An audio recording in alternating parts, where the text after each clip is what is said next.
The story begins at a magical academy where our protagonist named Serfort, who has no aptitude for magic, but since he lacks any form of magic, he makes up for it by using the sword to strike down his enemies. One day in class, Professor Edward is giving a lesson on how people can produce fire with the aid of catalysts and some magic, but all the students in class you could choose from, he decides to call on Vil to demonstrate the experiment, knowing he's unable to use magic. He does this because he's a high-level hater, but Vil has no choice but to obey his order, so he walks up to the front of the class and begins trying to make the spell work, but predictably, nothing happens, so the whole class wastes no time in mocking him for his repeated failures. Edward tells them all to calm down. That's just because he wants to personally roast Vil for being incapable of such a rudimentary spell. Vil excels at magical theory, but he has no magical talent whatsoever, so Edward despises him for thinking he can attend magic school without any magic. One student in his class casts the fire spell for his seat to ignite the catalyst in front of Will, and while Edward isn't concerned for Will's safety at all, it would still be bad for his record if his student burned to death, so he asked Shounen to refrain from doing reckless things like that in the future. Shounen apologizes and says he was just trying to help a little since Vil obviously isn't going to be able to do the demonstration, but with that said, Edward concludes the experiment and begins a speech about how magic is supreme in this world, so people who have no talent for have no right to exist in this magic academy, and all this is said while making direct eye contact with Will. After class, Vil feels exhausted from all the hate he was getting, but people love hating on him, so Shounen follows him out of class to continue messing with Will. Luckily, there is still some people who are on Vil's side as Colette comes running to his defense.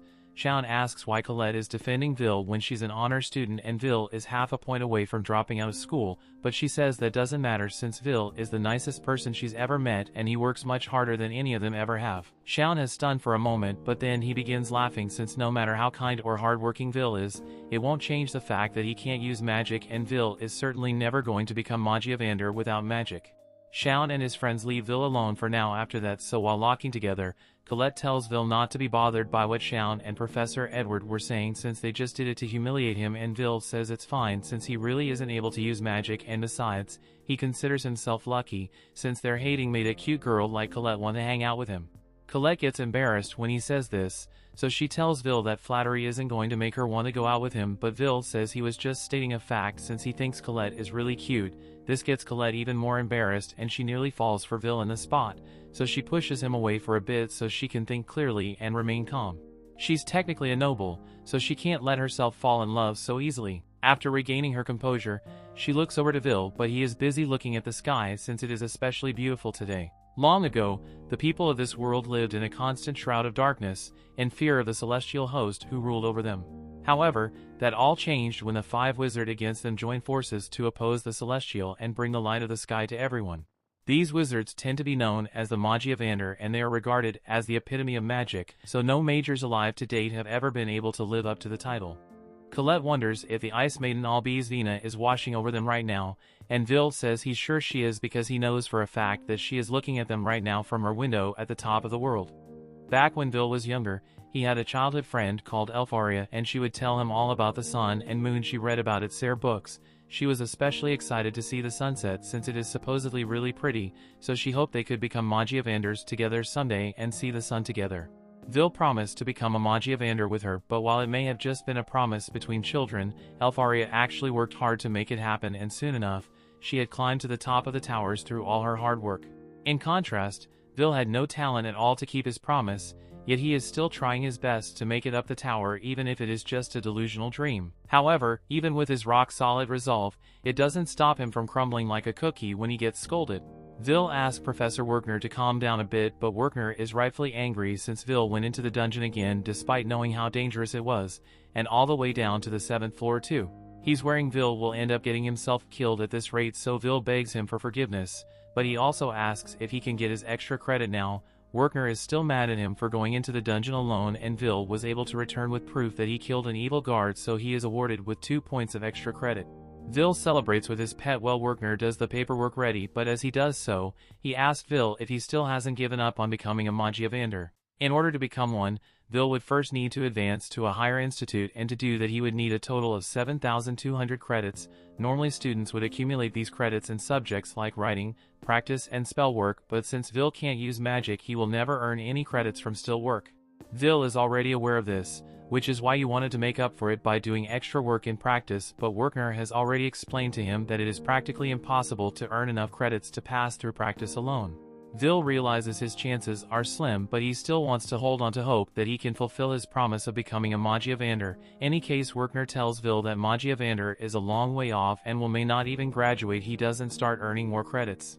Werkner heard that Vil failed to earn any credits during his last exam, so unless he wants to flunk, he has to earn an additional 4 credits by the end of the week. Vil was shocked because that means he only has 2 days left before the deadline, so if no other options left, he begins searching his notes in hopes of finding a monster he can kill that is worth 4 credits. He is really desperate to find something, so while Werkner doesn't want to encourage Vil to go into the dungeon, he tells him about a Baskerville monster on the 6th floor of the dungeon, and Vil hasn't submitted that one yet, so he could get the required credits from killing it. Vil runs up to Werkner to hug him as thanks for all the help he has offered him, but Werkner tells him not to cling so tightly because he could put his job on the line. Unfortunately, Shounen happened to be outside Werkner's office during a whole conversation, so he knows that Vil is planning to go into the dungeon to slay Baskerville and is a true hater. He plans to head down there to kill it first so Vil won't be able to get enough credits to remain in the school. A while later, Vil arrives on the 6th floor of the dungeon, and he's in a pretty good mood since he's fought at Baskerville before, so it should be an easy win for him. His pet doesn't think it's a good idea for Vil to go into this with so much confidence, but Vil says there's nothing for him to worry about since as long as he is careful about the Baskerville's flame breath he won't get burnt to a crisp like last time, but in order to find the Baskerville, he is depending on Kiki to sniff it out. Meanwhile, Shounen and his friends are on their heading-ass mission to ensure that Vil drops out of the academy. His friends are equally hating on Vil, so they plan to kill the Baskerville first, and after that, they'll beat up Vil to send a message. They are all on board with the plan, but one of his friends asks if it is really safe for them to be this deep in the dungeon when only 3 of them here, but Shounen takes offense to the question, saying he is more than enough to keep all of them safe. The others let it go since they don't want to make Shounen mad, so Shounen keeps walking while continuing to internally hate on Vil. Instead, opinions someone who wasn't able to use magic shouldn't even dare to speak of the Magia Vanders, so the very sight of Vil offends him. Once they've gotten deep into the dungeon, Shounen turns around to brief his friends on what they need to do, but a second later, one of his friends gets punched so hard that he slams into a wall, and there's no way that dude survived this. Shounen remains calm as he faces the monster, but the other guy starts freaking the hell out. Vil hears the shrieks of the guy and he instantly realizes that someone must be in trouble, so he rushes over to help. He can't believe there are other people this deep in the dungeon, but from the sound he just heard they can't be too far away. As Vil arrives at the site of all the screaming, and he hides behind a wall and spots someone desperately shooting fireballs at the monster while pissing their pants. But none of his attacks are having any effect. That monster is an evil sentinel, and from what Vil knows is worth 10 points. Vil has never seen one in person before because the sentinel's habitat should be deeper down in the dungeon, so it makes no sense why it would come up to the 6th floor. More importantly, the person it is attacking is Shounen, and none of his spells are having any effect on the sentinel, so he doesn't stand a chance. The first thought that comes to Vil's mind is to go save Shounen, but then he takes a moment to think and comes to the conclusion he's been hitting on him since day 1, so why should Vil feel any obligation to save him now since no one would know? He just left him to die. He's about to close his eyes and pretend he was never here, but then he has a flashback to a time with Elfaria, when she told him that she liked how kind and brave Vil was, which is why she gave him a pair of goggles as a gift. Vil still have that same pair of goggles this day, and if he wants to continue being the same person Elfaria has always liked, he has to put his personal grudges aside and save Shounen, even if he's a bitch. As the sentinel was about to kill Shounen, Vil jumps in and blocks the strike with his sword. At the same time, back in the academy, Professor Edward comes running into Werkner's office to tell them that Shounen and his friends have all gone into the dungeon together without permission. He wants Werkner there to use his familiar to track them down before they get themselves killed, so Werkner grabs his bird and asks what for Shounen went to. Edward answers that they should be on the 6th floor, and as soon as Werkner hears that, he is relieved since that means Vil is with them, and as long as he is there he can handle any monster that attacks. He uses his crystal ball to show Edward what Vil is doing right now, and he's going toe-to-toe with the sentinel, and he is absolutely blitzing it. In the blink of an eye, Vil is already chopped off one of the sentinel's fingers, and when the sentinel tries to counterattack, He blocks the strike mid-air and backs up to create some space. Vil then dashes in once more and the sentinel can't keep up with him at all, so before it even realizes what's going on, Vil has already gotten on top of it and stabbed into his shoulder. Shounen can't believe what he's seeing since he never thought Vil would be this so strong. Even Edward is left in shock, so Werner explains to him that Vil is an amazing anomaly. He possesses superhuman strength that a mage could never hope to achieve.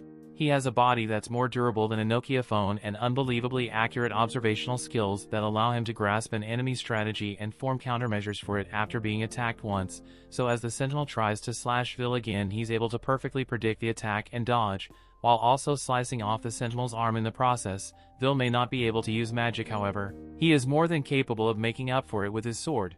As the sentinel rises in pain, Vil proceeds to grab the sentinel's sword with one hand and prepares to finish off once and for all. The sentinel fires off a plasma blast, has its last-ditch effort, but a single swing from Vil's sword is far more powerful, so Vil slices the sentinel in half, claiming his victory. Once it's all over, Vil walks over to Shounen, asked if he is okay, and Shounen still has a grudge against Vil, but Vil just saved his life, so he bites his tongue. However, even after witnessing that whole fight how capable Vil is, it doesn't stop Edward from hating one harder, since you won't stand for Magicless being stronger than students with magic. Edward leaves Werner's office in a rage, and while Werner is proud of Vil for saving Shounen, he is still mad at him for putting himself in danger. However, once again he managed to defeat the monsters, so Werner awards Vil with 10 points for killing the sentinel. The story continues. We see 5 years ago, Vil was the laughingstock of the whole school due to his lack of magic, and apparently the only reason he was allowed to enroll here in the first place was because he was friends with Elfaria, but since she had already become a Magia Vander at the time, there was no reason for the school to pretend to be nice to him anymore. Vil has had to endure all the ridicule this entire time, but hasn't stopped him from working hard to graduate regardless. Werner accompanied Vil to be evaluated by the headmistress, and she obviously had her doubts about whether Vil was cut out for the school or not, but once she hands him a sword and begins to test, Vil is able to counter each and every one of her fire spells within a fraction of a second. She's so impressed that she says Vil is allowed to stay at the school, and Werner's if it's surprised since he didn't think it would be this easy to convince her. It is true that Vil doesn't have any magic, but more importantly she thinks it'll be fun to have someone like Vil around. Vil asks the headmistress if he can be by Elfaria's side again if he becomes strong enough, and she tells him that he will have to work really hard and remain unfazed by the challenges along the way, but even then, there's no guarantee. But as Vil leaves, she remarks that it will be fun to see what Vil can accomplish. Back to the present, Vil is currently in Werner's class as he teaches everyone about the Tower of Magic. Climbing the tower means advancing to the upper institute to the topmost floor, where you will become a Magia Vander. As of now, there are currently 2 methods to becoming Magia Vander, and that's either to create a new type of magic or to earn over 7,000 credits in the school, but is pretty rare to invent new magic, so students usually focus on earning credits. However, since this is a remedial class, everyone in here is in danger of flunking out of school, especially Vil. After the classes are over, Colette meets up with Vil and asks how Vil is feeling since Werner's remedial classes are notoriously strict. Vil agrees that Werner is a strict teacher, but to be honest, he's glad Werner is kind enough to offer remedial classes in the first place, since most professors wouldn't bother to do so. As they are turning a corner, the animistic commotion going on, so they listen in and hear Shounen's friends glazing him for defeating the evil sentinel.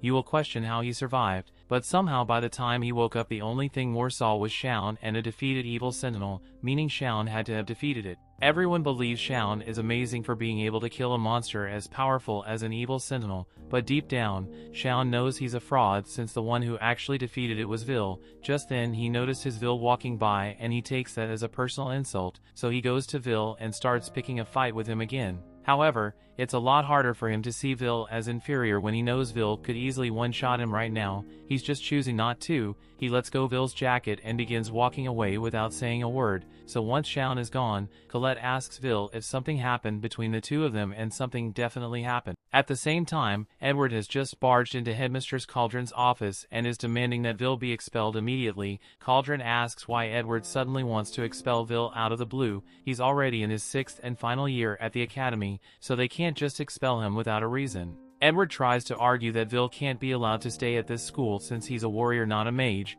and he won't stand for someone who can't use magic trying to surpass it. Cauldron pulls out Vil's records and points out that Vil has outstanding scores in his writing and his magic reports are incredibly insightful, so aside from the fact that he can't use magic, he is the definition of a perfect student. If his dream were to become a Magia Vander, then he could easily excel at any other profession shows, and it is the Academy's duty to produce people of learning for the fated day. However, Edward states that the fact Vil wants to become a Magia Vander is the problem, and Cauldron can see Edward's points, so she proposes a solution. She tells Edward to go and personally test Vil, and Vil cannot pass Edward's test, then he's free to expel him if he wants. Edward asks if Cauldron is sure she wants to leave Vil's tests up to his #1 hater, and Cauldron says she's fine with it since it won't make a difference. If anything, she thinks it will be more entertaining to have the one known as the Dark Viper Mage test Vil.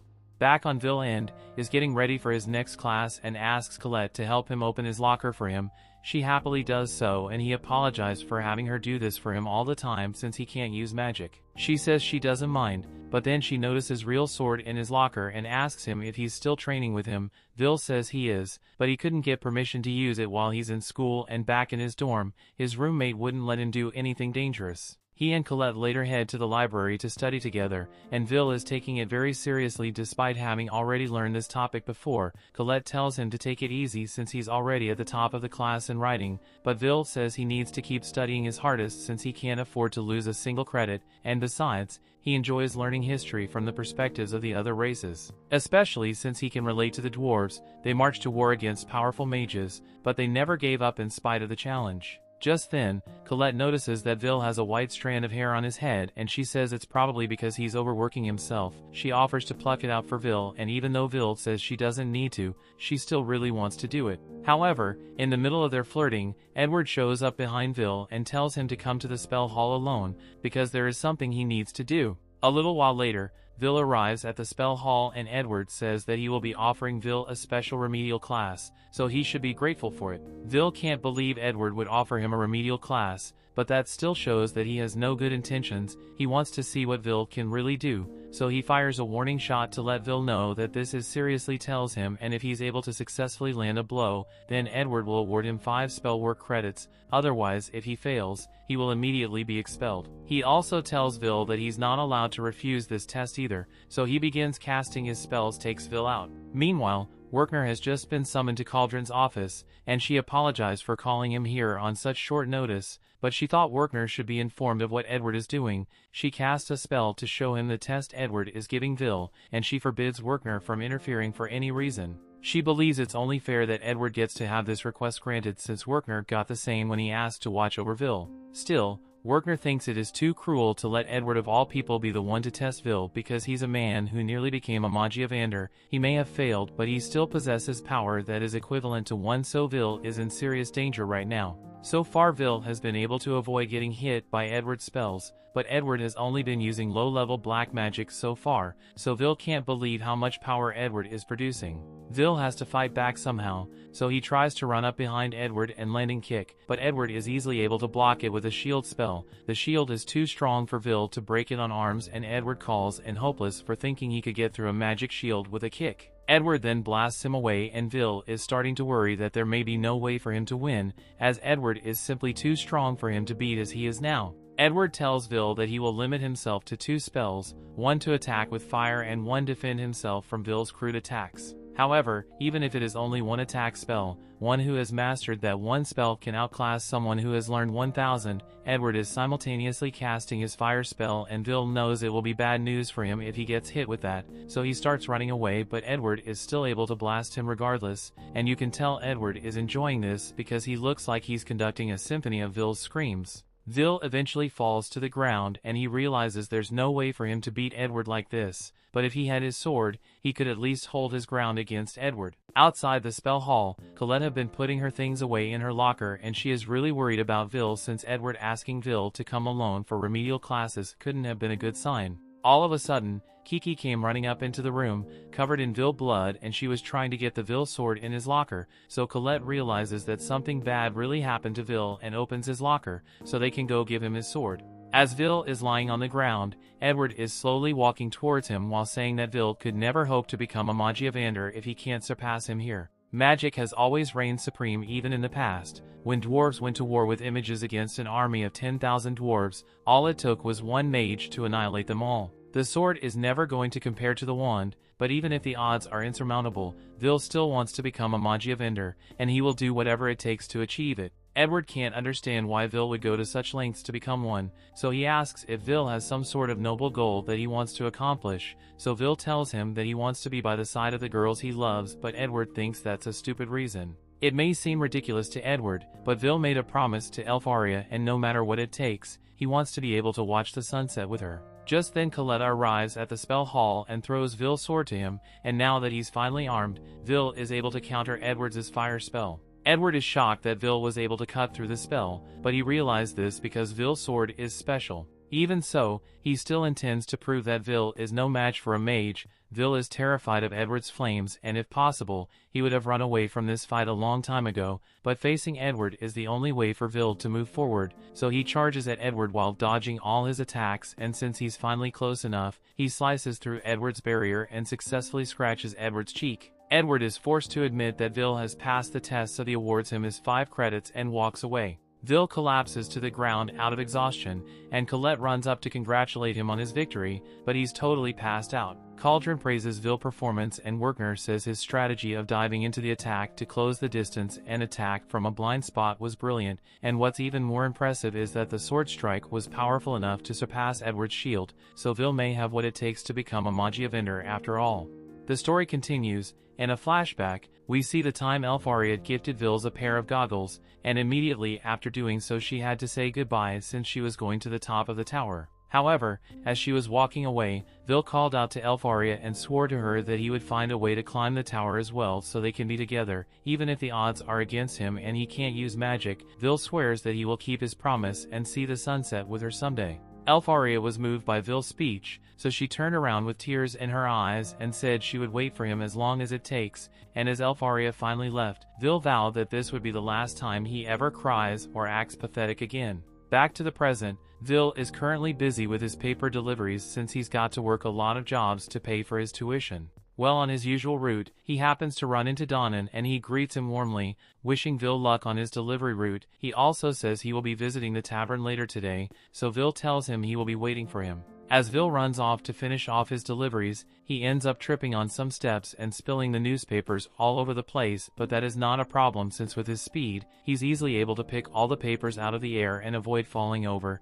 He happened to miss on newspaper, so he walks over to pick it up, but as he does so, he notices an article about Elfaria and how she's created yet another type of original magic. She's the first person to create 12 different original magic spells, and Vil is happy to see that she's still working hard up there, so she's going to work hard here as well. He's about to get moving again, but then he notices that there's another section in the article that says Elfaria has personally passed a request to the academy, and he totally freaks out over it. He immediately runs over to his dorm room and begins asking his roommate Rosti if he can help him make a magic item on short notice. Rosti asks what the huge rush is, so Vil tells him about the request Elfaria put in and he wants to be the one to handle it. He doesn't have any lessons today, so he's free to prioritize the requests and starts getting dressed. The job is to gather Frostwalker Ice cores since she apparently needs a lot of magic capitalists and all participating students are going to be compensated accordingly, so Vil just needs Rosti's magic items to help him. Rosti jokes that Vil is really straightforward his request, but he has no reason to refuse,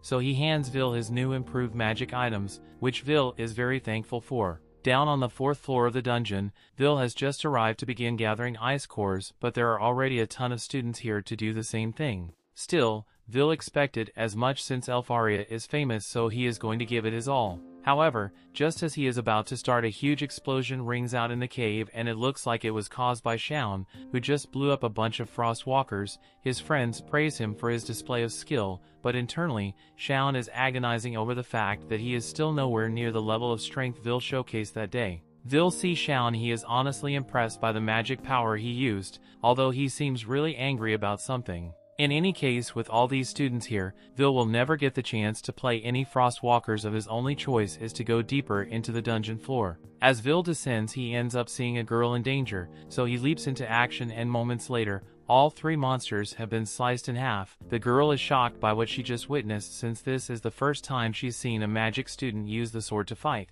Vil asked her if she's alright, and after the initial shock has worn off, she says she's fine and introduces herself as Iris. We cut to a lecture with Werkner where he is talking about the great achievement of creating new magic. It is an accomplishment so grand that it warrants unconditional advancement up to the top of the magic tower, and new magic is usually named after the person who created it, or from words associated with them. For example, the dark magic spell Dax Darbicans that Edward used his name after a maze from ancient times called Fire Watchman Darbicans, so if any one of the students here manages to create new magic, they will be carving their names into history forever. A student raises their hand and asks Werkner if this means Elfaria is an amazing mage, and without a doubt Werkner believes that Elfaria is unbelievably good. Her magecraft is unheard of for a single mage to create 12 original spells by themselves, so in all the annals of his Troy she's one of the greatest mages to ever live. After hearing about Elfaria's accomplishments, Colette has to admit that she's every bit as amazing as Vil said she was, but her friend Rose starts teasing her from being jealous of Elfaria because she's in love with Vil. Colette gets embarrassed and yells at Rose for saying such ridiculous things, but that causes a disturbance in class, so Werkner turns around and tells her to sit down and be quiet. Meanwhile, down in the dungeon, Vil and Iris are walking along a passage, and after Vil had introduced himself to her, she recalls hearing about him since she was told about an upperclassman who couldn't use magic, nicknamed the Unprecedented No Talent. Vil is shocked to hear that people actually call him that, but he also notices that Iris referred to him an upperclassman, so she explains that she's only 14, meaning she's 2 years below Vil right now. That makes her 4th-year student. But Vil has something that he's curious about, so he asks her if she doesn't feel any disdain towards him due to his lax magic, but Iris doesn't see why she should dislike Vil for something like that, especially when he saved her a few minutes ago. Even if he can't use magic, she's a heartful respect for people who have their own special talents. Vil gets a bit flustered, so he changes the subject and asks Iris if she's here because of Elfaria's request, and Iris confirms it, saying she wants to be of use to the Magia Vander, and someday she hopes to become one of the people to hold up the sky, and she isn't speaking metaphorically. By the way, in this world, people aren't able to see the real sky because the world is hidden. The tremendous energies of the Magia Vander cover everything and create a false sky known as the Great Barrier, and according to the legends, when the Great Barrier falls, the world will once again be enveloped in darkness and a great calamity will begin. That's why students are motivated to fulfill the requests of the Magia Vander, not just because they admire them, but also because they believe it will help support their mission to hold the sky up. Iris mentions that she's actually had the honor of meeting Elfaria person before, and Vil is surprised, so she starts telling him how it happened. She was cornered in the dungeon one day, and as her life had begun to flash before her eyes, she saw no way out. However, before she could be devoured, a burger wall of ice encased all the monsters that were attacking her, and she turned around to find Elfaria standing there and asking if she was alright. It was an experience she will never forget, which is why she wants to do everything that she can help Elfaria. However, she knows she can to get the Frostwalker course. She hasn't been able to find a single one, and her search spell isn't picking up anything either, so she assumed that other students must have defeated them all. But Vil doesn't think that's the case. He shows Iris an ice fragment that Frostwalkers leave behind when they move, and it's normally supposed to be around millimeter, but this one is huge. That can only mean that there must be a powerful Frostwalker nearby, probably somewhere that Iris's search spell can't detect. Iris asked Vil how he could possibly know all this when he can't use magic, so he explains that he studies magic because he thinks it is amazing, but it's not almighty, especially down the side of place like the dungeon, so he who lacks magic has to use all his knowledge, wisdom, and experience to make up for it. Iris asks what Vil means by experience, and seeing as they are standing in a large open room, Vil's experience tells him that there is about to be a boss battle. As the Frostwalker tries to seek attack them, Vil dashes forward to get Iris safety, and as she finally realizes what's going on, she identifies the monster as a Frost Rex. A Frost Rex is the highest form of Frostwalker, and it's worth 6 credits on its own, so it's basically the special boss monster of the 4th floor. The Frost Rex fires an ice laser towards them, so Vil jumps out of the way to avoid being frozen to death. He says Iris down and asks her to stay back while he handles the Frost Rex, but Iris warns him that physical attacks won't work against the Rex, as anything it touches will instantly be frozen. For that reason, close combat has been completely ruled out as an option, and it is generally believed that the only way to deal with it is with long-range magic attacks, but Vil isn't worried as he has a plan in mind to deal with the Rex. As it begins charging up another laser blast, Vil prepares the magic item he got from Rosti and charges forward at it. He evades the ice beam and lands behind the Rex before sliding underneath. The Rex can't keep track of Vil, so it begins firing in random directions, and while it's not paying attention, Vil uses the magic item to latch onto its body before dashing around the road to entangle it. Before long he has completely ensnared the Rex in wires, and Vil states that the main weaknesses of Frost Rex are fire magic and explosive attacks. So as the Frost Rex is about to fire another blast at him, Vil activates the magic item and causes the wire to ignite, leave all the way back to the bombs that were attacked to the hook and causing a huge explosion. The Frost Rex is reduced to a pile of rubble, so Vil retracts the tool and makes a mental note to thank Rosti for his help later. Iris is stunned at what she just saw, but then her true personality comes out and she remarks that Vil is far stronger than the rumors had led her to believe. She wonders how she should report her findings, but while she's thinking, Vil gets her attention and tells her they got on really good ice course so they can head back now, and Iris smiles in agreement to maintain her persona and avoid suspicion. A while later, Iris heads to the Wizard Tower, and as she's walking along the halls and taking off her disguise, she goes over what she learned from following Vil. He truly can't use magic, but he compensates for it in creative ways. That, along with his insane battle sense and experience, means that while he's not qualified to be a mage, he is an incredibly talented warrior. As she reaches the end of the hallway, she walks up to a huge door and opens it to meet with the Magia Vanders. She asks them for a moment of their time and apologizes if she is interrupting something important, but Carriot tells her that there's no need to apologize since they were just having a boring meeting for the sake of it,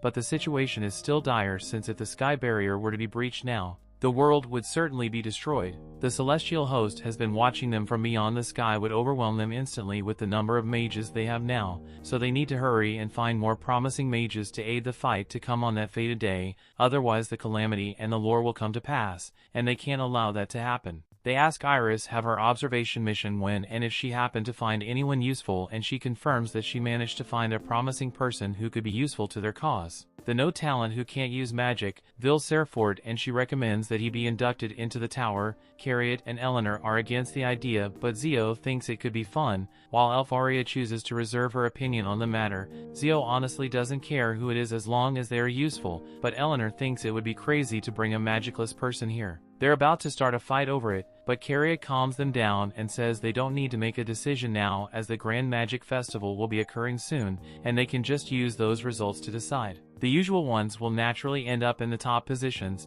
so Vil doesn't make it that he wasn't cut out for the tower. With that, they called the meeting to a close and all teleport themselves out, and with Elfaria being the only one left, she's happy to know Vil is still trying to keep his promise, so she says she will be waiting for him as long as it takes. The story continues. We see as part of the next test, the students have to participate in. They are all set to fight against golems, and if you manage to defeat one then you pass. Shounen and then Colette are up first, and then both manage to defeat their golems with ease. Meanwhile, Vil is struggling against his. Vil tries running behind the golem, and in order to land clean punch, as the students see him about to attack with his fists, it began mocking him for not being able to use magic, and this distracts Vil long enough for the golem to backhand him across the room. The students begin to leave after being satisfied by Vil's failure to defeat his golem, but on the other end of the room, there are a few students who are having no trouble with the golems at all. They're Lihanna and Wignall, and they both passed without a doubt, but there's one more student who walks up and begins casting ice magic. With the wave of his wand he sends ice cycle shards into all the golems, causing them all to be encased in solid blocks of ice. This is Julius, and he is one of the top 3 students of the academy, along with the other 2. Lihanna commends Wignall and Julius for keeping up with her and not slacking off, but the banquet is going to be starting soon, so there was never a reason for either of them to slack off. On that note, Julius says he would like to declare something war on them, and he will use his newly mastered ultimate technique to deliver their defeat when the time comes. As a token of this sincerity, he offers an ice rose to them, but neither Wignall nor Lihanna seem to be amused, although Wignall does seem to be looking forward to a face-off at Julius. These 3 are pretty much celebrities within the school because they are the only students who all have earned more than 10,000 of the total 12,000 credits. Some people think of credits as a reflection of a mage's capabilities, but Vil is nowhere near that level. Right now, he doesn't even have enough credits to graduate in the first place, and this is his final year in this school. As Vil is sitting there and wondering what he's going to do, Julius and his blazers walk up to him and begin insulting him for his lack of magic, and Vil just gets out of his way to avoid causing any problems. As Julius and the others leave, they'll hear them talk about the Grand Magic Festival and have realized it was that time of year already. Later that day during lunch, Colette comes up to Vil and tells him that his only hope of becoming a Magia Vander is to get scouted at the Magic Festival. Attempt to graduate based solely on his practice and writing isn't practical, and there have been cases of students getting scouted without having the 7,000 credits needed to graduate. The Magic Festival is a huge event that takes place once every 2 years. It holds several different events and draws in high mages from the tower, hope to scout promising talents. The festival is a place where the different magic factions fight over the right to recruit the best students, and it wouldn't be a stretch to say that admissions from the Upper Institute are decided during the festival. There are 5 factions: the Thunder faction, the All faction, the Fire faction, the Ice faction, and Mysterious Noah. All these factions, excluding Mysterious Noah, are led by the respective Magia Vanders, so they scout you to guarantee promotion. Vil doesn't think it's likely that he will be chosen since he's already failing, and for him to even get notice, he would have to have some kind of amazing magic that would put the high mages to shame, and while he's right about that, there are still other ways to get scouted. Colette has heard rumors that Watchers will come to look for talented students, but Vil thinks Watchers are just an urban legend. There's no way a Magicless no towns like him would have a place in the festival, so he's just going to stay behind the scenes and help with the preparations instead. Colette thinks that Vil could change the way people look at him if he entered the festival this year and show them what he can do, but Vil still doesn't want to enter since it would end up becoming an athletics contest if he were there. He's tried entering the festival once before back in his second year, and he literally got booed off stage for using physical attacks. He got bad reputation for that, and he still hasn't gotten over the humiliation of it, so he really doesn't want to enter. Students all over the school have begun practicing in earnest for the festival, and Colette reminds Vil that aside from the high mages, many scouts from the capital will be there as well, so even if Vil can't earn a place as a Magia Vander, he could still get scouted for another career. The Magic Festival is a great place to showcase your abilities, so Colette really wants Vil to show everyone how capable he is, but Vil still doesn't think it's a good idea to participate without being able to use magic. Just then, Colette notices something strange, so she was over to one of the other lockers and tells Vil that there's something off about it. It's well hidden, but she could sense a barrier here.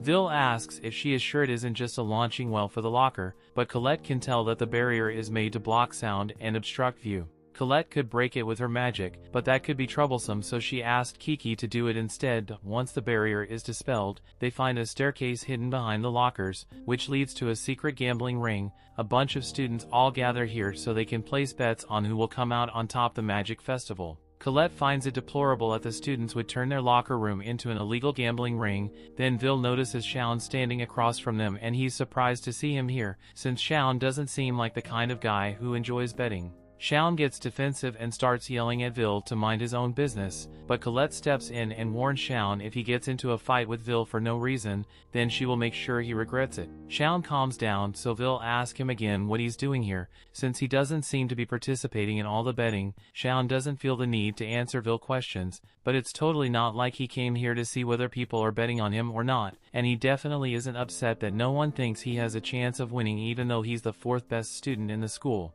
Sure, the top 3 students may have slightly more credits than him, but Shaun's credit scores in the high 9,000s, and the only reason he ranks lower than the others is because he failed a writing test once. Since then, he has been working a lot harder to make up for the lost credits and catch up, but his magic skills are still on par with Lehanna and the others, so he is just as likely to win at the festival as any of them are, although he doesn't know why he is trying to justify himself to Vil. After that, the rest of the day goes on like normal, and once classes are over, Vil gets up to leave. Before he goes, Colette gets his attention and asks if he's free after school because she would love to hang out with him, even if it's growing into the dungeon together, but unfortunately Vil has work to do tonight, so he won't be able to spend time with her today. Later that night, Vil is in a Japanese restaurant on the outskirts of the city, and he's working as a waiter there. He brings a tray of food and drinks to Donnan, and Donnan feels bad for how hard Vil has to work all the time. He delivers newspapers in the morning, has classes during the day, and then has to work here at night. It's definitely hard,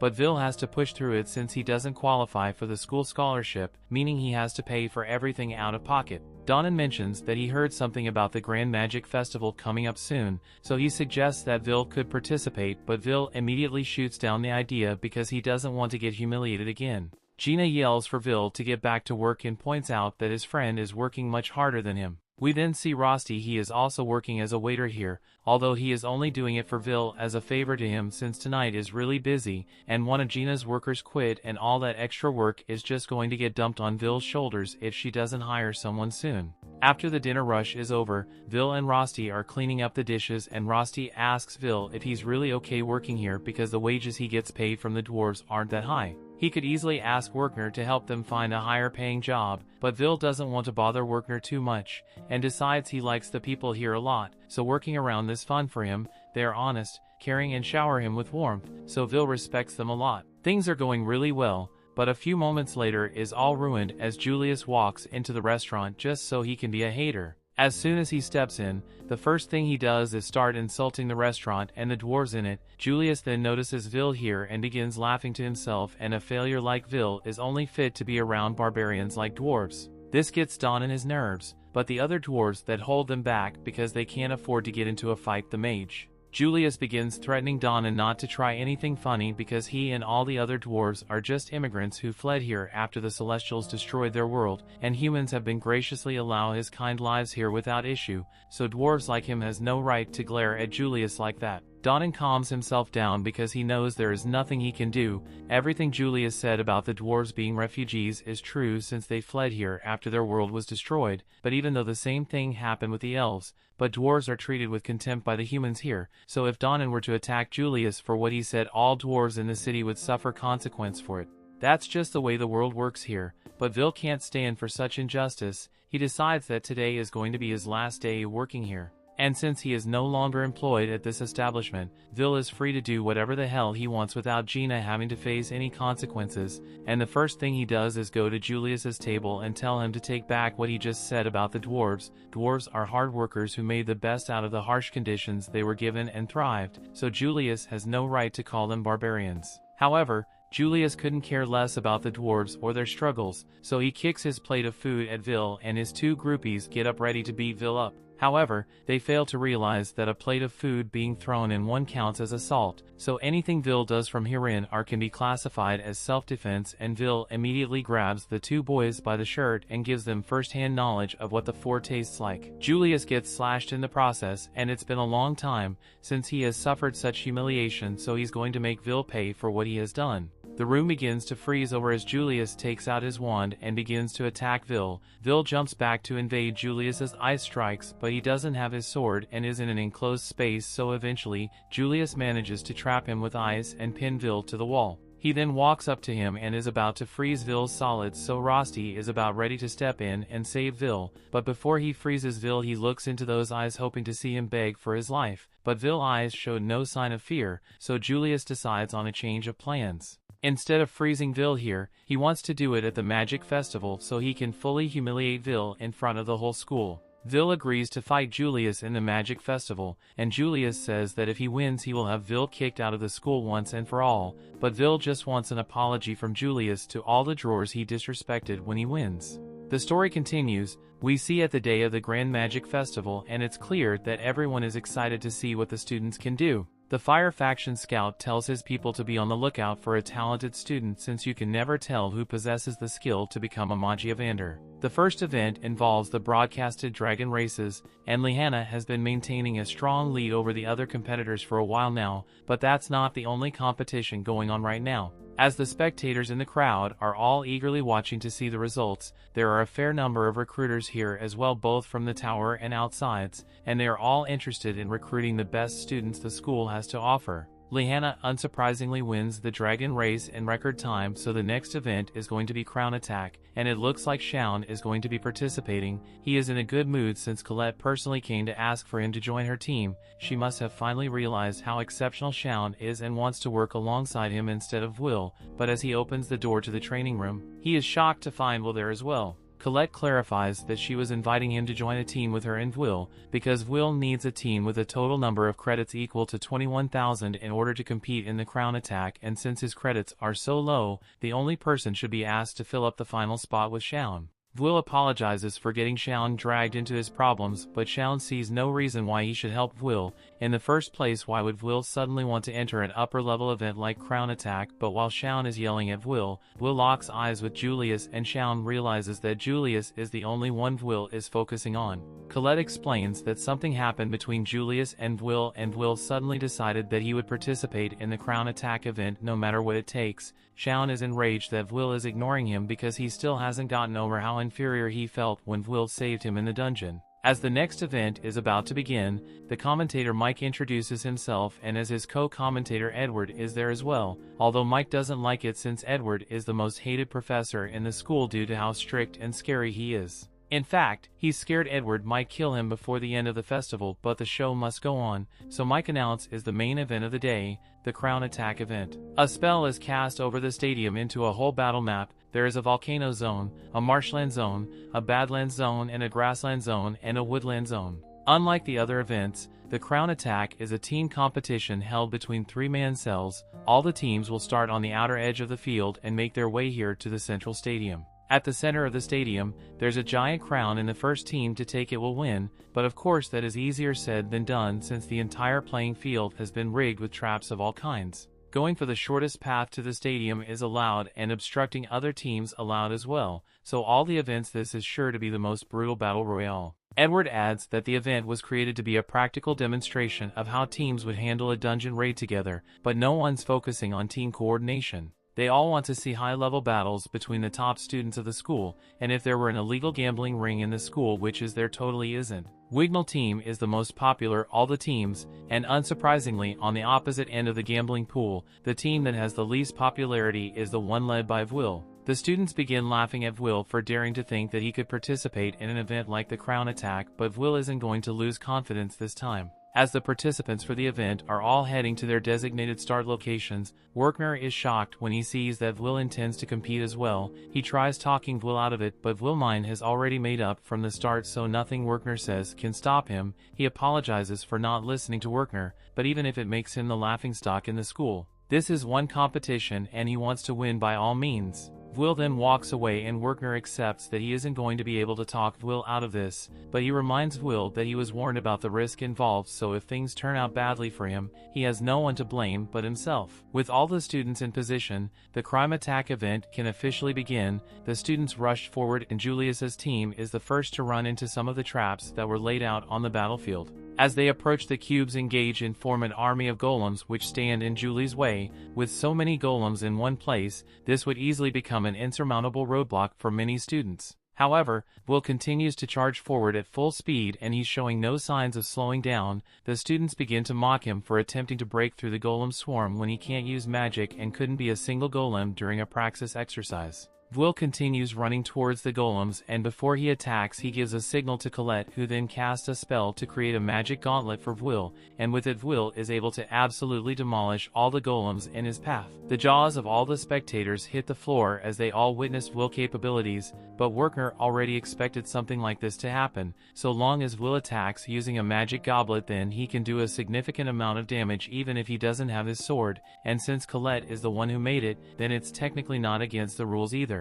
Against every prediction and all the illegal betting odds, the first one to successfully make it through the golem horde is Will is going straight for the crown now. Ever since the day Will saved him, Shounen has been reliving that moment over and over in his head. He views it as one of his worst failures, and he would have preferred to die rather than face such terrible humiliation. That's why he has been struggling so hard to improve himself and build up every ounce of strength his body can possibly generate, but even with all his hard work, Will is still outclassing him without magic. In the Crown Attack, Will and his team have taken a huge lead, and with the goal being to reach the stadium and seize the crown, the other competitors are going to have to pick up the pace if they don't want to be left behind. Will makes it to the Badlands zone, and upon arrival more cute traps activate. By this time they begin fire and rock bullets at Will and the others. As the bullets are headed their way, Will stops and uses his gauntlet to punch the ground to create a rock wall that blocks the bullets. He then jumps forward and asks Colette for some help again, so she casts a spell that creates a dozen swords for Will,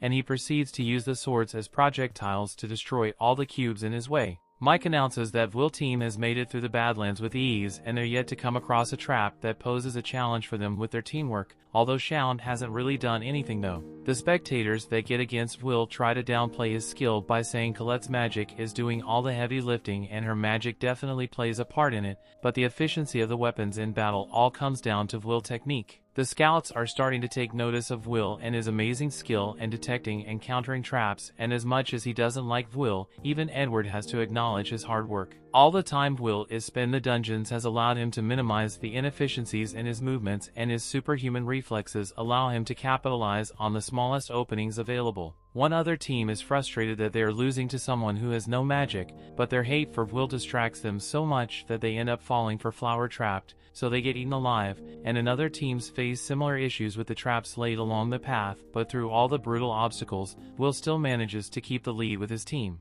The turn of events has caused quite the uproar of the stadium, so much so that Julius can hear it all the way over here. He asked his teammates for an update on the current situation of the event, and Julius's teammates uses Detect Spell to locate the rest of the competition. From what they are seeing, it looks like Will is currently in the lead by a large margin, so if they don't do something about him soon, Julius may actually lose. However, Julius doesn't seem to be all that worried since he has a plan to handle Will personally. Meanwhile, Will and the others have just made it to the final area before the arena Enchanted Woods. As Will runs in first, he triggers several magic circles at once, and he soon realizes that this must be a chain circle trap, but it's not going to be a problem since he already has the perfect counter for something like this. If all of them are going to fire at once, then he's just going to have to make them cancel each other out, so he begins carving away the area around each magic circle, and by putting some spin on them, he is able to make all the spells fire at one another and explode. Mike excitedly announces that Will has made it through the forest traps without any trouble, and he asked Edward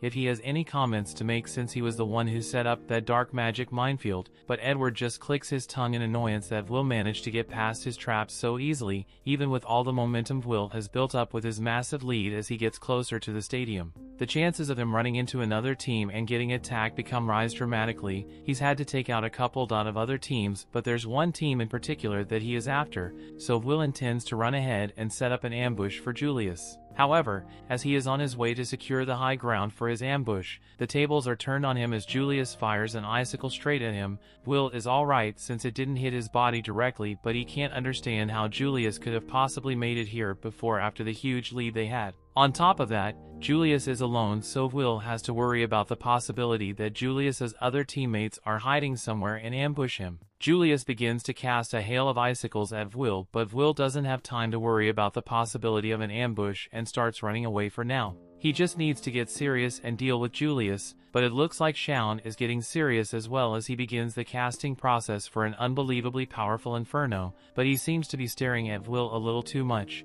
so Colette warns Will that Shounen might be aiming for him. As Shounen fires the spell, Colette creates a rock wall in front of Will. In order to keep him from getting burnt to ash, Shounen's blast creates a massive shockwave throughout the battlefield, and Will is a little confused about what just happened. He looks up and sees that the forest has been completely incinerated, and Shounen walks up to Will, saying Julius was in the way. He may have taken Julius out as well, but there's no doubt in Colette's mind that soon fire that spell with the intention of killing Will. Colette asks what he thinks he is doing, but Shounen believes he is justified in his actions. He played along with Colette's request and joined their team so that Will could participate in this event, so now he wants to favor payback by having a one-on-one fight with Will. Will asks why Shounen wants to fight all of a sudden, and why it has to be now of all times, but Shounen doesn't feel like explaining himself and fires a warning shot at Will. Colette tries to interfere and stop him, but before she can do so she is blocked by a wall of ice from Julius. He somehow managed to survive that deadly blast.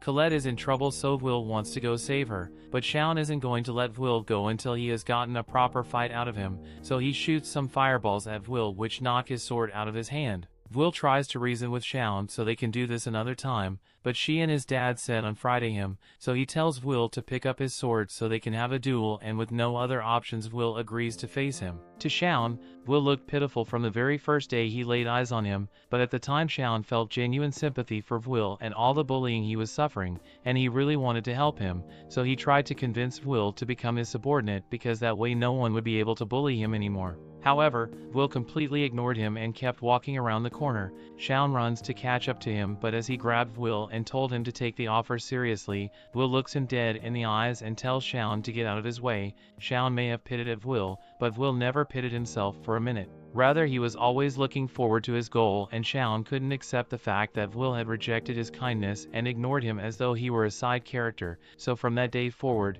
Shaun started to hate Will. Back to the present, Will is running amongst the trees in an attempt to evade Shaun's fireballs, but as he hides behind the tree, Shaun sends some homing fireballs which nearly hit Will and send him flying across the forest floor. B catches himself with his sword, but Shaun sends another flame attack in his direction, so Will is forced to use the sword to deflect it. And while he's distracted, Shaun catches him off guard with a fire whip which swings him around the forest, while eventually manages to cut himself free, but Shaun is right there to attack him with a devastating explosion spell. Luckily, Will diplexers well, but it's starting to get on Shaun's nerves that Will is doing nothing but evading when they are meant to be having an all-out fight. Will responds by saying he doesn't want to have to fight with Shaun here. The only reason he joined this competition in the first place was to get justice for Donan and the other dwarves, so he doesn't have time to waste on a pointless fight with Shaun right now. Shaun is enraged that Will still isn't taking him seriously even situation like this, so he threatens to burn Will to ash if he doesn't start treating this like a serious fight.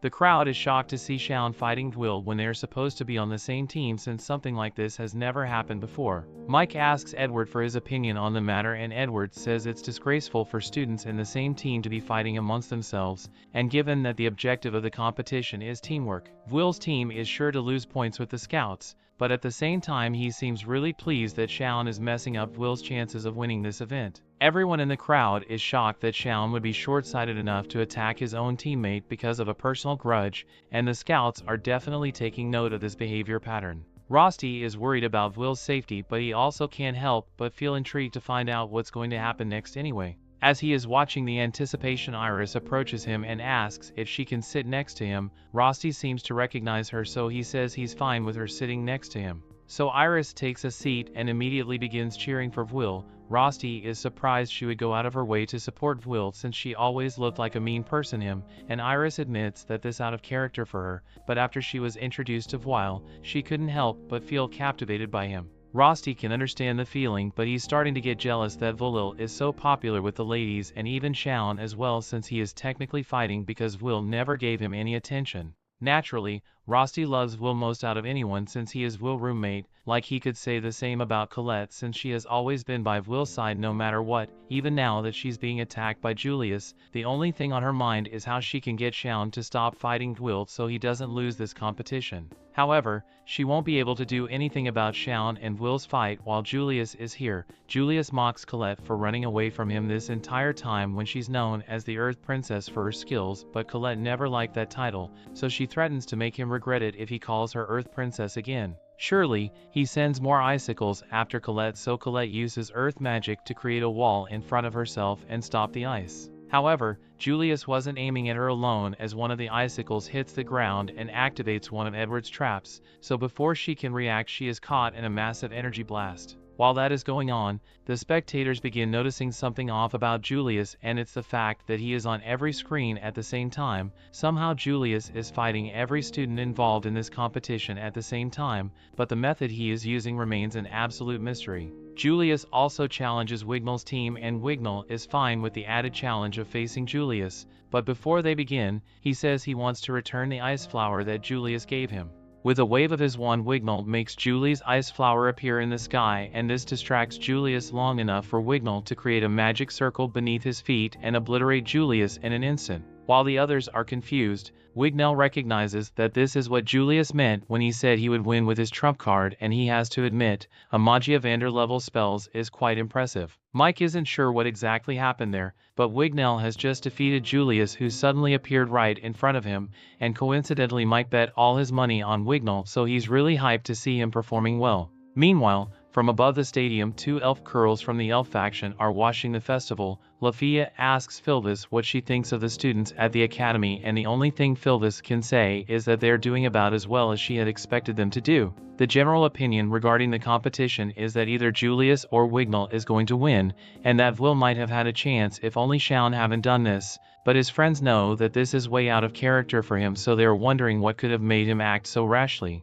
Lyril thinks he can understand why Shounen is doing all this, and it's not that he's trying to get Will expelled because he hates him, he just wants to prove something. We cut back to Will and Shaun's fight, and Will can't understand what he's done to deserve this much hate from Shounen. Ever since he enrolled in this school, he has never done anything wrong, that he was relentlessly bullied by his peers for his lack of magic. He must aware that he was a flunky, so he never asked for recognition nor tried to be selfish, but people kept messing with him, which is why Shounen tried to help him. Will misunderstood it as another act of bullying and walked away. Back to the present, Will dodges another one of Shaunen's fireballs, but the next attack Shounen has prepared won't be so easy to dodge. He summons a fire-hot guardian, and Will is shocked because summoning the guardian is really high-level magic. Shounen sends the guardian to attack Will, and Will needs to think quickly to avoid getting burned, so he sticks his sword in the ground and leaps over the bird to slice off one of its wings, and immediately after he begins charging towards Shounen to attack him. However, the guardian regenerates its wings in an instant ambience, charging at Will from behind,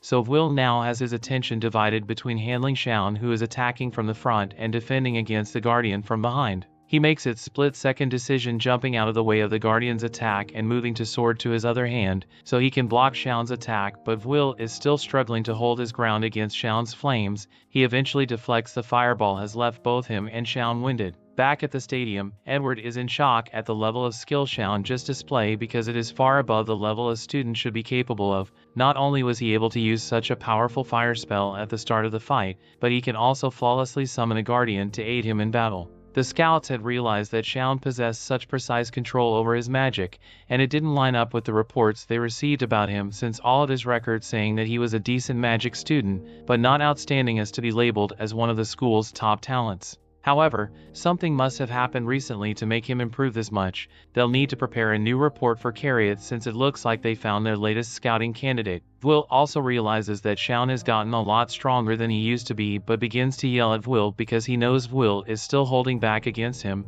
He wants Will to use the strength he showed when he was up against the evil Sentinel, but the situation was different back then. It's one thing to go a lot to kill a monster, but Will sees no reason why he should be fighting Shounen right now. Shounen can't believe that after all the years of hitting on Will and humiliating him, any chance he could get that Will still doesn't resent him? However, Will never said he doesn't resent Shounen. He can't even count the number of times they thought about getting revenge for all the things Shounen has done to him, but now isn't the time for that because he needs to focus on defeating Julius instead. Hearing those words come out of Will's mouth makes Shounen incredibly angry, because even now Will is still ignoring him. He doesn't care about Will's problems or whatever goals he wants to accomplish. He just wants Will to look at him and face him like a worthy rival rather than some insignificant obstacle. While Will never tried to act in his selfish manner, he still always has a part of him wishing that someone would recognize his skill, but he didn't think it would ever happen. He never knew she had thought so highly of him, but now that he does, if Shounen truly wants Will to acknowledge him as an opponent, and Will has no choice but to face him seriously.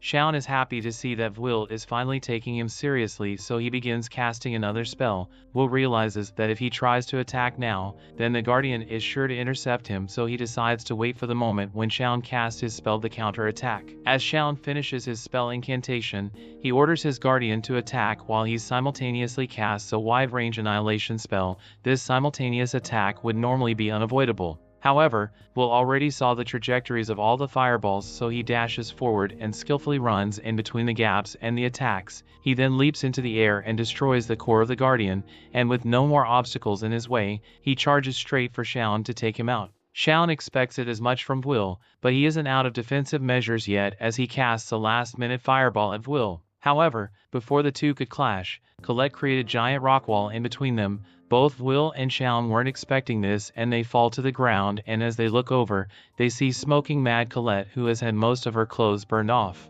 Will asks Colette what happened to Julius, so she answers that she bit into poop, but then he turned into ice and disappeared. Shounen is confused where she says Julius disappeared, but then he realizes something even more shocking.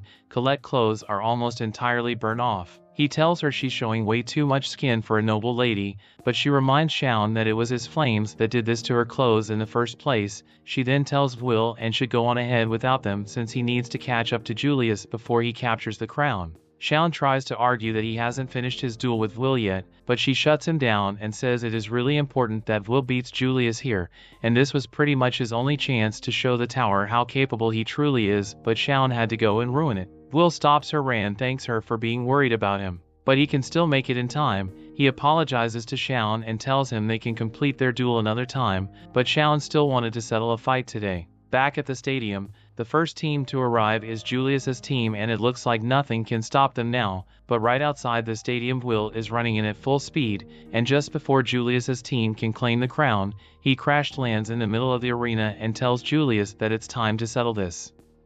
Up the wizard tower, Elfaria seems to be enjoying the peaceful day, but she's really just fast asleep. Sarisa the maid witches tells Elfaria would take her job as Magia Vander more seriously because she's always just staring at the world below. Sarisa has her look over the potential candidates that the scouts are recommending, and she points out one that they consider to be the Ice faction's best candidate. It's Julius, and he's causing quite a stir at the festival. Sarisa even thinks that he might become Elfaria's successor. Elfaria takes a look at the report and agrees that he could become her successor if everything stays the way it is. Back at the festival, the match reaches its climax as someone just needs to grab the crown. Julius is glad that Will was able to make it to the end because he wouldn't have been satisfied if he won without humiliating him first. Will tells him not to worry because until Julius apologizes for the dwarves, he has no intentions of backing down. Julius called Will a mouse that he's going to toy with, and he covers the arena in a cold mist. Will assumed that Julius is using the smokescreen to attack, but he quickly realizes that Julius and his team have surrounded him.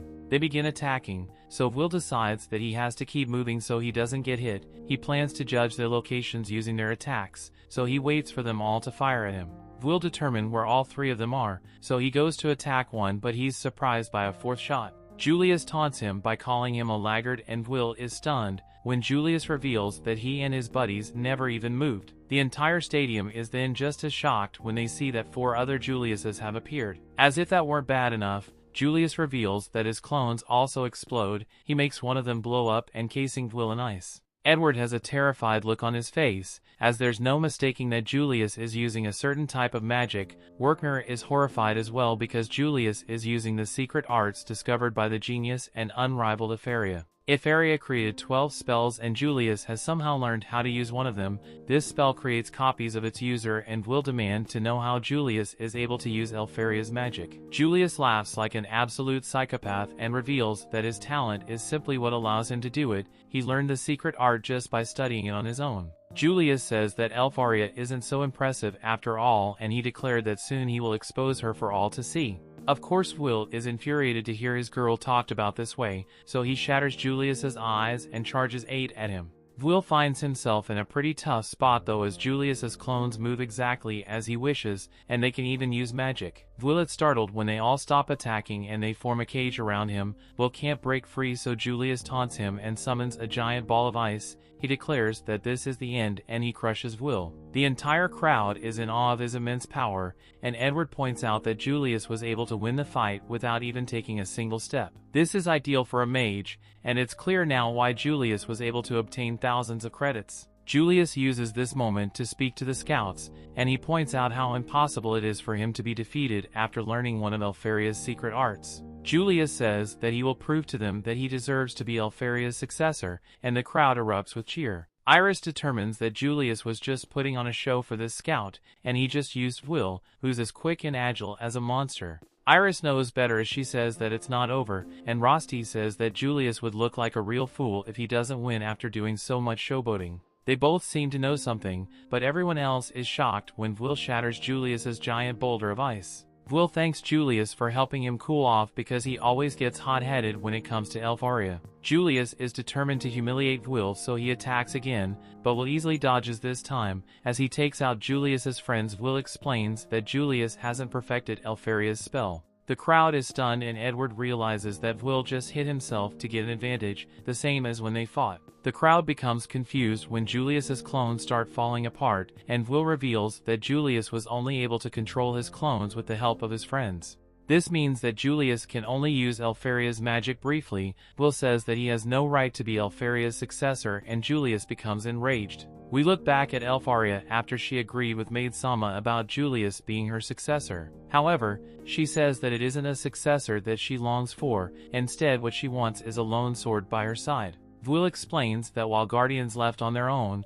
the clones Julius was using must actively be controlled. Because of this, Julius had to rely on his friends, and it's clear that he's just a phony. The enraged Julius calls Will a no-talent as he attacks, but Will shows that he can easily defend himself. Julius is determined to prove Will wrong, so he once again uses Elfaria's magic. Will expertly dodges all the attacks coming from the clones, and Julius thinks about how we can control 4 clones at a time, but without his friends he's reduced to holding a defensive position. Julius is still confident that he could win though, because there's no way for Will to know which Julius is the real one. Of course, the fool is stunned when Will finds him, and blasts right through his ice wall to land an attack. Will explains to the startled Julius that the internal temperature of his ice clones made him easy to find. If the clones are controlled perfectly, the cold leaks out and ice crystals even begin to form at their feet. Julius begins to really lose his cool now, as he loses the rest of his clones, and he demands to know why Will know the spell better than he does.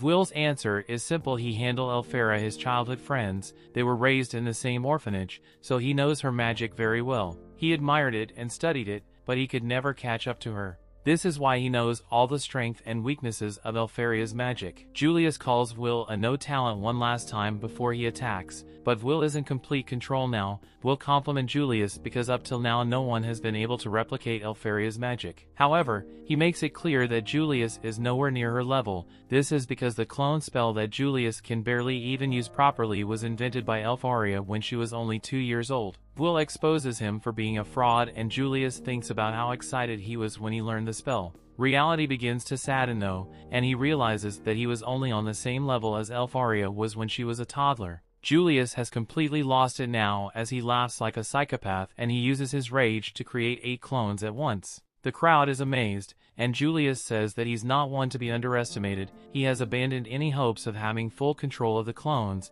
and he plans to simply use sheer numbers to pound Will into the ground. Julius is sure that he will win now, but he just gets more infuriated when Will says that he used to battle against 10 Alpheas when they were kids. Julius begins his barrage of attacks, but Will calmly starts taking out each clone one by one. Julius keeps trying to get away, but things aren't looking so good for him as Will masterfully makes his way across the battlefield. Will launches his sword to finish off the last clone, and he uses a powerful punch to absolutely destroy the real Julius. The crowd goes absolutely wild as Mike points out that the no-talent Will has somehow defeated an elite with over 10,000 credits. Will's friends celebrate and Colette rushes to him. There is no one left to stand in his way, and all Will has to do now is grab the crown. However, just then Will is shocked that Wignall takes the crown first, and he says that he took his time while Will and Julius fought. This is just another swing of events in the chaotic match, but it's over now and Wignall is announced the winner of Crown Attack. Up to Tower Maid Sama tells Elfaria that the match is over.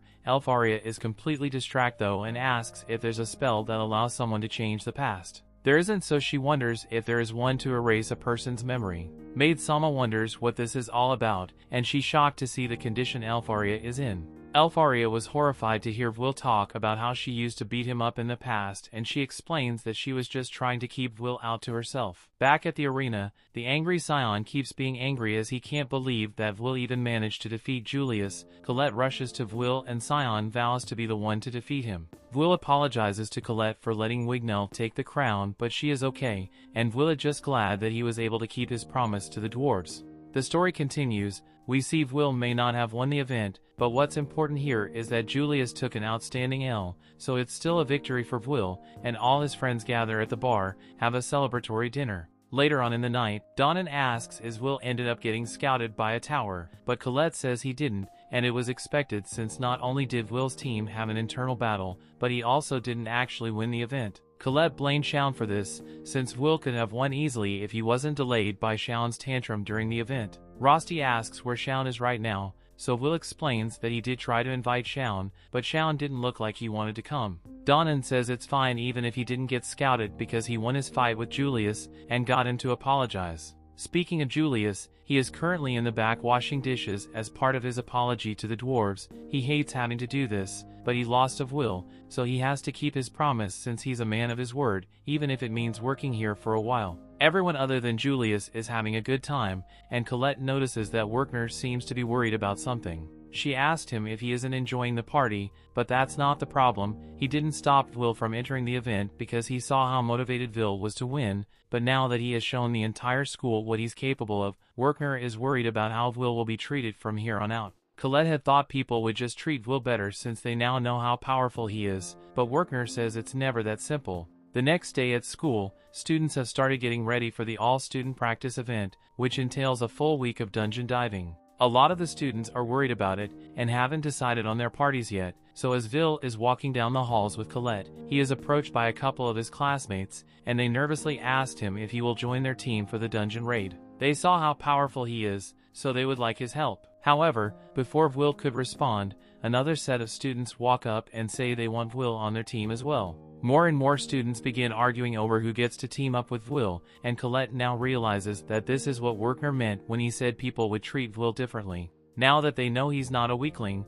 they all suddenly want to be friends with him, and she thinks that's really hypocritical. She gets in front of Will and yells at the other students for having the audacity to try to befriend Will now after all the bullying they put him through. She is sure Will must be angry about it as well, but on the contrary, Will has never had people act so friendly towards him, so he's just really happy that people actually like him now. Since Will doesn't seem to be mad about the bullying anymore, one of the girls tells Colette to stay out of this and let Will decide who he wants to go with. But just as she tries to convince Will to join her team, Colette smacks the girl's hand away and says she already has plans to go shopping with Will tomorrow. She said it in the spur of the moment, but later that night Colette is cringing at the fact that she accidentally asked Will out on a date. Her roommate comes into the room and teases Colette about having a date with Will tomorrow, but Colette screams that she didn't mean for it to be a date. Rose doesn't argue with her about it, but Colette is still going to go shopping with Will, so should at least prepares herself for it. Colette agrees and says she should at least put a good amount of effort, otherwise she would be rude to Will.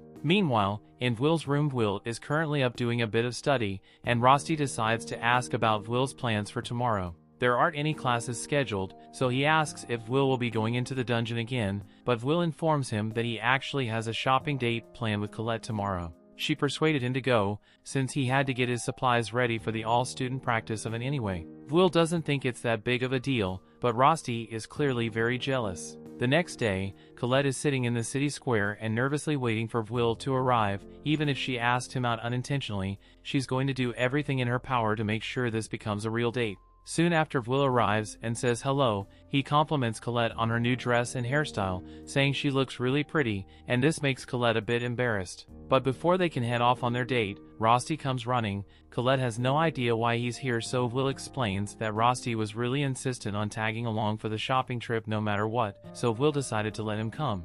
Rosti says it'll be much more fun with him around, but he just doesn't want Will to be alone with Colette. He goes up to Will and grabs his hand so they can start the shopping trip, but Colette is starting to question the relationship Rosti has with Will. Once they start holding hands like this, and Rosti seems like he's trying to steal Will from her, but it's still not gay because they are wearing socks. Throughout the entire day, every time Colette tries to spend some time with Will, Rosti always gets in the way, so much so by the time the date is almost over, she hasn't gotten a single moment with him. While Rosti is gone, she asked Will what's up with his relationship with Rosti because the two of them are way too close to be regular roommates. She accuses Rosti of secretly being a girl since he has such a pretty face, but Will says they can't be possible because the two of them take baths together, and Rosti has more length and girth than Will does. Sure, Rosti may be a little handsy, but he always says no homo, so it's probably just his way of being friendly. Rosti soon returns with 2 drinks and hands one to Colette and Will, but Will notices that Rosti didn't get one for himself. However, Rosti says it's alright since he can just share Will's drink instead. Colette has had enough of Rosti's antics and stops him by saying he can have her drink instead, but this gets on Rosti's nerves, so he gives Colette the side eye and tells Will to go to the rest of his errands without them. Will argues a bit, but eventually he agrees to go on without them, and as soon as he's gone, Colette directly asks Rosti if he is really just Will's roommate because to her it looks like he's way too affectionate. Rosti gets up and walks in front of Colette to assert his dominance, as he tells her that he loves Will more than anyone, so he's not going to let her try to take him. Colette tries to assert that she's close to Will as well since they used to hug each other all the time up until 4 years ago, although it embarrasses her to think about it now. Rosti doesn't think it's that much of a big deal since he takes a bath with Will every night, so he is way more intimate with Will than she is. While they are arguing over who has more of a right to spend time with Will, Will is on his way to the blacksmith shop down an alleyway. However, as he is walking, he hears someone call his name and turns around to find Lehanna standing behind him. Will is surprised to see her here since he never thought someone as renowned as the #1 student would have business with him. He asked her if she needs something, so she tells him that she has something she would like to discuss with him. She says it won't take long, so she asks of Will to follow her for a bit. And after some walking, Will is led to a room with Julius, Wignall, and Shounen. Lihanna then addresses everyone and tells them that the reason she has called them all together is because this is the final term of their last year, meaning the all-student practice exam is coming up, and she would like the 5 of them to form a team. Shounen and Julius refuse to believe that Lihanna is suggesting that add Will to their team, and Will doesn't understand why Lihanna would bring him to a meeting when 2 of the people who hate him the most are right here. However, she still doesn't see how it's probably a bad idea, so Will realizes that she has no situational awareness. Shounen gets up to threaten Will, but before things get out of hand, Wignall waves his wand and casts some high-level illusion magic to get everyone to calm down. He then says there is no reason for Shounen to start acting so barbaric all of a sudden, and everyone should at least hear what Lihanna has to say before they do anything rash. Once everyone has calmed down, Lihanna tells them all that in preparation for the all-student practice, she wants to form a team with all the best students of the academy, as well as all the students who stood out at the festival. That's why Will's here, because he has skills which all of them lacks, so she judged that he would be a good addition to the team. Julius says he doesn't think it's a good idea since having someone like Will who can't use search would only slow them down. Just because Will admittedly smashed to Julius's face in, it doesn't mean he would be a valuable asset to the team. Shounen also doesn't want Will to join their team, but his reason is that he just doesn't like Will. Wignall thinks it's childishness for the 2 of them to reject Will because of their own petty grudges. Will has already proven that he can defeat both Shounen and Julius, so why do they think they have the right to look down on him? Will has incredible brute strength and monsters-like agility, so why this methods may not be the most sophisticated? He was still able to outclass Julius and Shounen's most powerful magic. Julius takes a jab at Wignall for acting all high and mighty when he is only number 2 in credits, but Wignall feels no shame in it and says that is precisely why he respects Lihanna's opinion as number 1.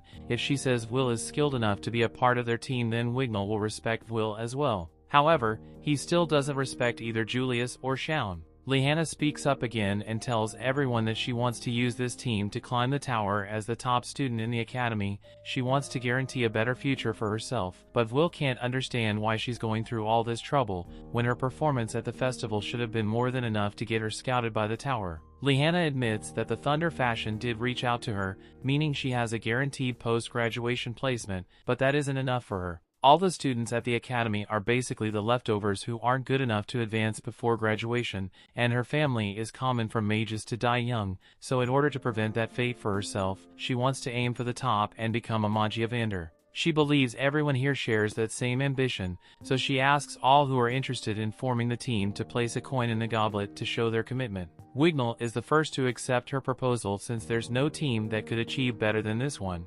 Julius agrees as well, since it will earn him more credits, and so does Shounen. The only one left is Will, and he is unsure what decision he should make. Late into the evening, Will finally returns to Rosti and Colette, and they've been worried sick about him since they had no idea where he went. Will doesn't explain where he has been, but he tells them that he has decided to join the Lihanna's team for the all-student practice. Later in class, Werkner is giving the students a briefing on the all-student practice, and tells them that the floors that used to be off-limits will now be unlocked, so students will now be able to go down to floors 7 through 10, meaning they can earn a lot more credits than they used to. This is an event where students can earn more than 1,000 credits all at once, so whether it's to make up for some missing credits or to earn some kind of achievement, this is truly a great opportunity for them, but they also need to be quite careful because there's still the chance that some of them may die. For example, last year 4 students ended up getting eaten by monsters. Steps have been taken to minimize risks by having professors stationed at key locations to ensure student safety, but that has never stopped people from finding new ways to get themselves killed. Later, Lihanna's team enters the dungeon, and for some reason Colette decided to tag along even though she wasn't invited, and when Lihanna pointed out, Colette gets defensive, saying she has to go wherever Will goes. Rosti also wanted to come, but since he's an artificer, he is required to stay at base camp for the entire duration of the exam. However, he still prepared a lot of magic items for Will, so that further delay the all-student practice exam begins. The story continues. We see Lord Carriot is informed of the commencement of the all-student practice exam, but he doesn't recall ever signing up to be the representative of the Magia Vanders, so he doesn't see why he should care. The messenger explains that someone has to do it, and frankly Lord Carriot is the only one who actually takes the job seriously, so he's the only option. Chariot resigns himself to the task, but he wonders why their king still has a return from his expedition when the barrier is on the verge of collapse. Back to the practice exam, Lihanna's team sprints into the lead as soon as the event begins, and Will is determined to get good results here and move up the tower to meet Elfie, but in the next moment, Lihanna gives Wignall the signal to give everyone a boost, so he casts a wind spell and sends them all flying off the side of a cliff. But before they hit the ground, he casts another spell to keep them from crashing, as Will is getting up, a crimson ant appears behind them, and it's followed by an entire swarm of them, so Will readies his sword because mages aren't suited for close combat. However, Wignall stops him and says there is no need for him to do anything yet, since Lihanna can handle this by herself. The Owenzos family, which Lihanna belongs to her family of knights, so Lihanna is a unique type of mage that specializes in close combat spell casting, so something like this is within her area of expertise. She turns back and tells the group that it would be troublesome if they had to start competing with other students for credits, so get the best results they need to stay ahead of everyone else. A long time ago, Will was taught by Werkner that the most important spell in a dungeon is the search spell, because it allows a mage to quickly identify any monsters or anomalies in the area, but Will can't use it, so by the time he realizes a monster has appeared, someone else has already taken it out. If things keep going this way, then he will never get the chance to actually do anything. Eventually, Will manages to defeat a monster, but immediately after Wignall casts a spell and defeats all the monsters in the area. He was the Lihanna's side about bringing Will along earlier, but Will is surprisingly useless when it comes to dungeon fights. Lihanna says Will just hasn't had the chance to display the full extent of his skills because these are all weak monsters, or maybe is just useless, but they'll have to just wait and see. Julia says that he warned everyone that Will would only slow them down since he can't use search, and he begins absorbing the magic traces from the monsters as proof of his kill. Mages are able to do this to verify their kills with the academy, but Will isn't able to do this, so he has to pick up monster drops in order to verify his kills with the academy, and it always inevitably slows him down. The group starts going on ahead without him, and Will has to run to catch up to them. Colette asks Will is alright, and he says he's fine since he already knew he would be a liability for the team, so he's just going to have to do his best to be helpful to the team in some way. At least that's what he wants to do, but as the team continues to progress through the dungeon, Will hasn't managed to do a single useful thing yet. By the time of day has passed in the dungeon, Lihanna says they should stop off now and take a break. The others are happy to get a chance to rest, but this place isn't exactly the safest place to be resting since there are a ton of monsters around here. Wignall says he can help with that and creates a wall of flames using illusion magic. The flames aren't actually hot, but the sight of a wall of fire is sure to keep most monsters away, so it's a good option for a male shift camp. Lihanna asked Will to distribute the food rations she gave in earlier, and Will hands them out to everyone, but when it comes to Wignall's turn, Wignall tells him not to come in closer because he doesn't want to touch Will at all. Elves will only ever touch people whom they view as worthy, and it's not personal, but Wignall kind of thinks Will is a beam, so he wants nothing to do with him. In fact, Wignall thinks everyone here aside from Lihanna is beam as well, since none of them have displayed a decent level of competence to him. Wignall's comments don't bother Will, because he knows elves have their own culture. Like the dwarves, elves come from another world that they actually have magic, so they are treated well here. They are known to be snobbish and tend to only associate with other elves, but they do indeed have more magical talent than most mages, and one of the Magia Vanders is even the Elven Queen, so they got a lot of influence. Once everyone is seated, Lihanna says she wants to discuss the plan one more time, and she reminds everyone that her ultimate goal here is to defeat Nebris, the boss that guards the 10th floor of the dungeon. It is worth over 110 credits on its own, and it's pretty common for students to die fighting it, so Lihanna wants to be well prepared for the fight when the time comes. Wignall is on board with her idea, but he is getting bored of having to eat monsters, so he suggests that they skip straight to the boss fight. Lihanna agrees with him and says they'll take the shortest route to the 10th floor in order to conserve magic for the fight, and they can continue hunting regular monsters afterwards. Will is pretty hesitant about fighting a floor boss,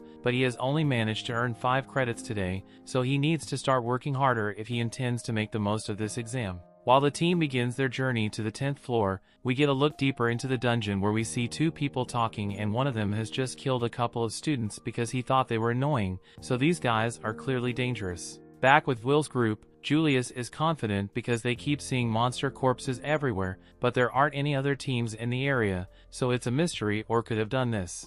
Will takes a look at one of the dead monsters and he discovers that there are no traces of magic on the monster, so it must have been killed by sheer brute force. For now, Lihanna chooses to ignore the strange scenario and tells everyone here ready for the fight because Nebris's lair is dressed up ahead, but as they approach, Will is still on edge because the dungeon is unbelievably quiet, especially since this is supposed to be a boss monster's lair. Now that he thinks about it, they should have encountered Nebris by now. Will raises his lantern, and to his surprise he discovers that something has already killed floor boss. This means whatever did this could still be in the area, so Lihanna asked everyone to use search quickly located, but they aren't able to find anything. Search is incredibly useful in a dungeon, but it still has its flaws, such as the fact that it is really hard to detect well-made traps, and other mages who are able to use the counter spell hide, and on top of that some monsters are simply able to avoid detection by the search spell. Knowing this, Will locks in with his senses and he's able to hear a sound coming from above them, so he looks up and sees a terrifying monster about to hit them with a laser beam. He warns everyone to get out of the way,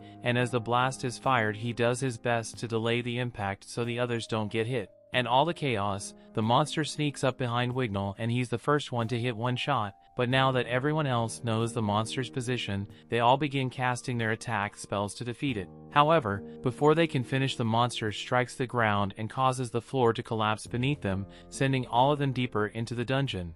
Will is the only one who is able to react to the situation, and since Wignall is still unconscious, he dashes over to him to make sure he survives the fall. Will and Wignall end up falling into this red area, and Will notices that Wignall's arm is badly wounded, so he would like to get him some medical attention. But since they fell from the 10th floor, that means they must be on the 11th floor right now. Shounen and Julius ended up in the same area, and they are absolutely terrified because the 11th floor is a danger zone that only high mages are able to survive. Similarly, Lihanna realizes the gravity of the situation she finds herself in, as the monsters in this place are distinctly more powerful than the monsters on any of the other floors here, and to make things worse, she's injured from the fall. She says her injury isn't that bad and it's good that she landed here with Colette, but it's dangerous for them to be separated from the others for long since this floor is unpredictably dangerous. We get a look into Wignall's past, and he was apparently cast out from his society for being weak, and it has left him traumatized since. He wakes up to the sound of a giant snakehead falling beside him, and he is confused since he doesn't believe Will would be capable of killing something like that. Will is glad to see that Wignall is awake again, but as he approaches him to help, Wignall smacks Will's hand away and says he refuses to touch a talentless failure. Will tells him that he doesn't care if Wignall hates him or has some kind of prejudice towards him, but Wignall isn't going to last long like this if he needs to treat his arm. Wignall now realizes Will is right, but he says he will treat his arm by himself, so he just wants Will to bring the supplies to him. After Wignall is done patching himself up, Will starts thinking about the situation, and from every indication they are really bad. Wignall is injured, so he isn't going to be as strong as he usually is, and their baggage has been ruined as well. Luckily, Will still has the magic items that Rosti prepared for him, and he's also got the food rations with him, but Colette and the others should have at least a few days worth of supplies in their personal packs, so they should be able to survive on their own for a while. But in these extreme conditions you can't predict what could happen, so Will needs to find them before anyone dies. He tells Wignall that they need to get moving, but Wignall insists that it is better to sit still and wait for help. Will tells him that's a dumb idea, because they've already gotten attacked by a snake monster once, and with that monster on the 10th floor, there's no way help will be arriving anytime soon. Back at one of the base camps, everyone is in a panic as the base camp has been raided by dozens of monsters. Werkner calls Professor Eliza and asks her what happened, so she informs him that there was a monster stampede here, and 2 of the other professors were killed. They had their heads ripped off their bodies. She has also lost contact with the base camps on the 9th and 10th floors, so she thinks the situation must be bad down there as well. Werkner thinks it's no coincidence that all these catastrophes happen at the same time, so he speculates that this may have been planned by someone. For now on, the practices event is officially cancelled, and both Werkner and Edward rush down to help the students, while Rosie is standing in the background looking very worried. Down on the 11th floor, Will and Wignall are making their way through the dungeon, and Wignall is extremely panicked, so he keeps spamming search to make sure there are no monsters nearby, but Will tells him he should stop doing it so often since it will eventually burn through all his magic. Wignall says he has to be on high alert in case they get ambushed by monsters, but Will tells him he doesn't have to worry about that since he has it covered. Will's senses are able to detect any monsters within a 70-meter radius, while Wignall's search can go to about 200 meters radius. It is still necessary for him to use search to load for distant monsters, but Will has the tight space is covered. Everything Will said was perfectly logical, but Wignall doesn't understand how Will can be so relaxed when they are stranded in this terrifying place.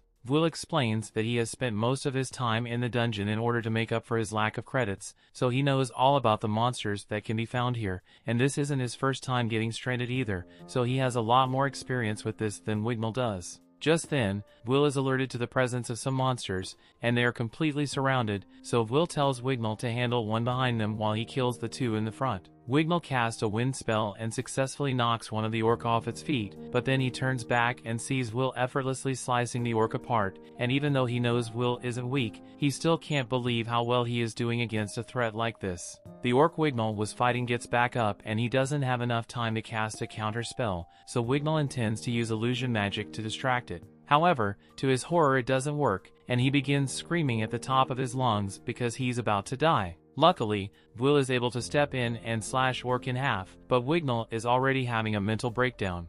Will explains that the orcs here don't have eyes, so illusion magic doesn't work on them, and that the only reason Wignall's spell wasn't effective, so he shouldn't let it get him down because he's a talented self. However, Wignall admits that he's not talented in any way. In fact, among the elves, he's even more of a failure than Will.